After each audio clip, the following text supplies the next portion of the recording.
জুলাই জাদুঘরে ২০ টাকার টিকিট দিয়ে ৫০ টাকা হাতিয়ে নেওয়া হচ্ছে, আর বাকি ৩০ টাকা চলে যাচ্ছে অসাধুদের পকেটে। সে ৩০ টাকা মাইরে দিচ্ছে, এই লোক ছিল। 2টা টিকিট দিছে, আমি এখন ঘুরে এসে দেখি আমার একটা ২০ টাকা লেখা, একটা ৫০ টাকা, ১০০ টাকা নিচ্ছে। আমার থেকে ঠিকই ৫০ টাকা নিছে।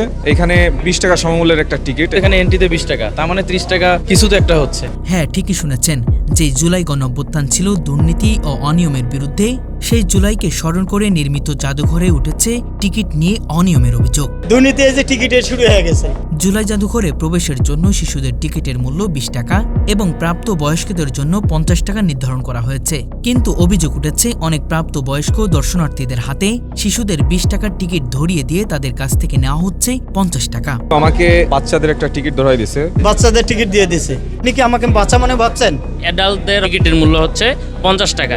আমি ৫০ টাকা দিছি। এখন কর্তৃপক্ষের যে টিকিট কাউন্টার, ওইখানে হচ্ছে আমাকে ২০ টাকার টিকিট ধরাই দিচ্ছে। অর্থাৎ প্রতিটি টিকিটে অতিরিক্ত ২০ টাকা কোথায় যাচ্ছে সেই প্রশ্ন এখন ঘুরপাক খাচ্ছে। ২০ টাকার টিকিটটা আপনি ৫০ টাকা কেন নিলেন?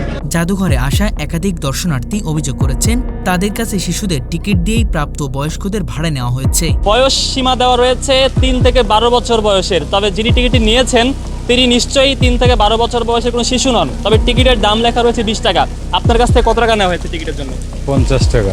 বিষয়টি নিয়ে টিকিট বিক্রেতাদের কাছে জানতে চাইলে তারা স্পষ্ট কোনো ব্যাখ্যা না দিয়ে এড়িয়ে যাওয়ার চেষ্টা করে বলেও অভিযোগ রয়েছে।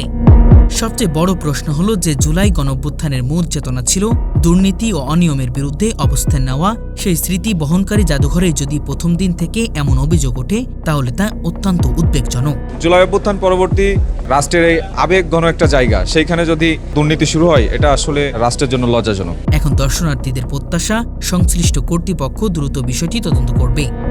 অভিযোগের ভিত্তিতে জড়িতদের বিরুদ্ধে যথাযথ ব্যবস্থা নেওয়া হবে এবং ভবিষ্যতে যাতে এমন অনিয়ম না ঘটে সেজন্য কার্যকর পদক্ষেপ নেওয়া এখন সময়ের দাবি।